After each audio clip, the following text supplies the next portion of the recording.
여러분, 신자들은 다릅니까? 장로들은 다릅니까? 권사들은 다릅니까? 여러분들은 뭘 의지하고 있습니까? 솔직히 여러분들이 뭘 의지합니까?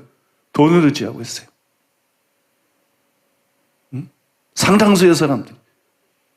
돈이 없으면 불안정해요. 돈을 쌓아놔야 안정감이 느껴져요.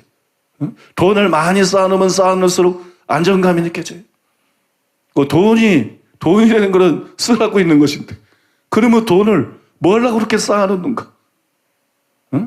그러면 돈을 어차피 시간이 지날수록 돈은 다 빠져나가는 것을, 내가 한 푼도 안 쓰고 은행에 챙겨놓고 땅 사놓고 집 사놓고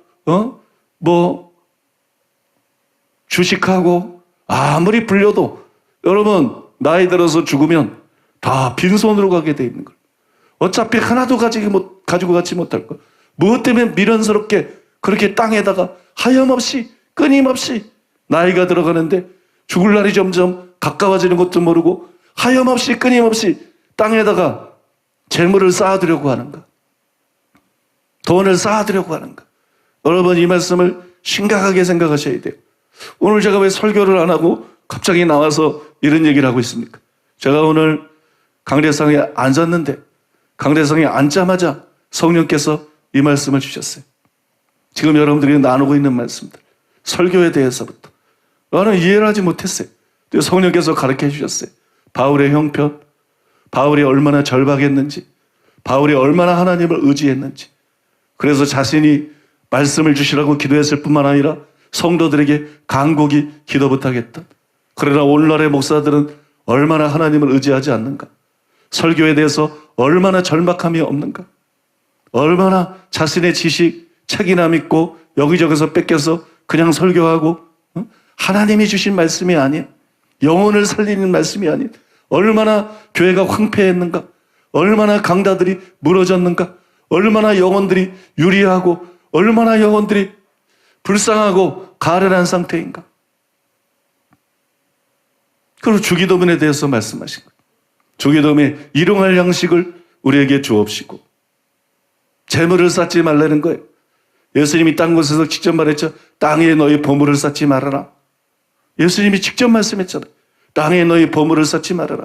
근데 여러분, 장로들 중에도 땅에 보물 쌓는 사람들이 거의 대부분 아닌가요? 권사들 중에도 땅에 보물 쌓는 사람들이 거의 대부분이고, 집사 신자들 중에도 사사모 사역자들 중에서도 땅에 보물을 쌓는 사람들이 대다수 아닙니까? 무엇 때문에 땅에 그렇게 보물을 쌓습니까? 하늘에 쌓아두라. 거기는 좀이나 복록이 하지 못하고 도적이 구멍을 뚫지도 못하니라. 왜? 내 통장에 가지고 있어야만 내 돈이라는 거짓말에 속습니까? 왜 마귀가 주는 그런 욕심과 거짓말에 속습니까? 하늘에 쌓아둬야 내 돈인 것이에요. 땅에 쌓아둔 건 내 돈 같지만 내 돈이 아니고, 하늘에 쌓아놓은 것이 영원한 나의 기업이요 내 돈인 것이에요. 그러면 여러분들이 신앙생활하면서 가족의 생계를 위한 거, 또 사업하는 사람이면 사업을 위한 자금, 사업을 위한 자금도 필요하고, 또 확장을 위해서도 어느 정도 자금들이 필요하고, 또는 무슨 자녀들 미래를 위해서도 부모가 자식을 위해 저축하는 것이 마땅하다고 성경에도 나와 있으니까, 여러분 자식을 위해서도 자신의 학자금이라든지 자식의 결혼 비용이라든지 자식을 위해서 어느 정도 돈을 저축하고, 그거 다 좋은 것이에요.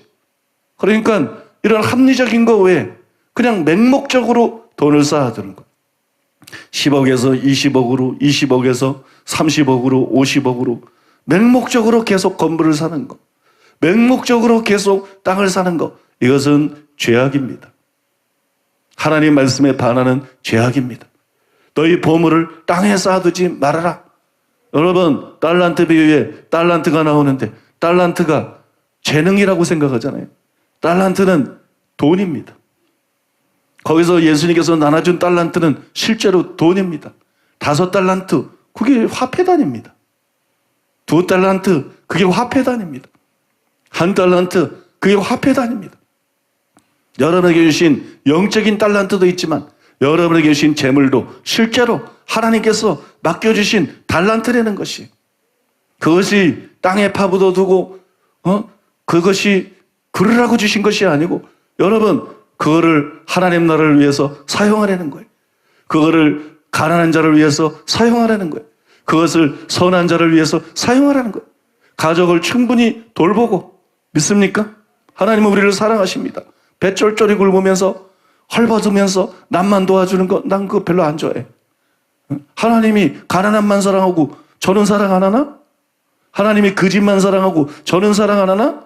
하나님이 독거노인만 사랑하고 아니면 고아들만 사랑하고 자기 자식이나 가족들은 사랑 안 하나? 그러니까 저는 성자들의 삶을 따라가지 않아요. 저는 내가 잘 먹습니다. 그냥 내가 잘 입어. 그냥 정도에 맞게 내가 잘 살아. 그 다음에 가족들의 필요를 인색하게 하지 않아요. 딸들에게도 아들에게도 용돈을 충분히 줍니다. 그들이 원하는 거 충분히 공급해 줍니다. 그러면서 열심히 선교합니다.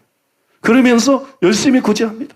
그러면서 나만 생각하지 않고 내 가족만 생각하지 않고 열심히 나누고 저도 땅에 쌓으려면 조금은 쌓을 수 있겠죠?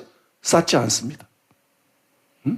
특별히 저금도 하지 않고 특별히 쌓지 않습니다. 하나님의 공급하심을 믿고 여러분 나누고 베푸는 삶을 살아갑니다. 예수님의 이 말씀이 얼마나 무시되고 있는지, 얼마나 많은 사람들이 그냥 이 땅은 나그네일 뿐인데, 여기는 우리가 정착할 곳이 아닌데, 여기는 우리가 뿌리 내릴 곳이 아닌데, 이 땅은 나그네일 뿐인데 마치 이 땅에 정착할 것처럼 끊임없이 땅에다가 뭘 쌓고 땅에다가 뭘 짓고 땅에다가 뭘 저금해 놓고 쌓아두고. 예수님이 말씀했어요. 부자들에게 경고했어요. 선한 일에 부한 사람이 되라. 그리고 재물을 의지하지 말아라. 왜 재물을 그렇게 의지하고 쌓는지 아느냐? 너와의 하나님과의 관계가 돈독하지 못하기 때문이야. 내가 하나님을 믿을 수 없기 때문이야. 공급자인 하나님을. 내가 하나님을 의지할 수 없기 때문이야. 하나님에게 너는 특별한 존재가 아니라고 생각하기 때문이야. 하나님이 너를 돌보지 않을 거라고 생각하기 때문이야. 내가 필요한 것이 있을 때, 내가 문제가 있을 때, 하나님께 기도했을 때 응답받을 거라는 자신이 없기 때문이야. 그러면 재산을 얼마나 쌓든지 너는 얼마나 가련한 자인가? 너는 얼마나 불쌍한 자인가? 사회적인 위치가 어떠하든지 너는 얼마나 아무것도 아닌가? 너는 얼마나 헛된 인생을 살아가고 있는가? 하나님과 무관하면서 하나님 대신 재물을 쌓아놓고 그 재물을 의지하는 거, 이거 안 된다는 말입니다. 믿습니까? 여러분, 하나님이 아니라 하나님과 재물 둘 중에 하나를 섬기는 거예요. 호기를 중히 여기고 경히 여기고 호기를 사랑하거나 미워한다. 하나님을 더 사랑할 것인가? 재물을 더 사랑할 것인가? 하나님을 더 중히 여길 것인가? 재물을 더 중히 여길 것인가? 하나님을 더 의지할 것인가? 재물을 더 의지할 것인가?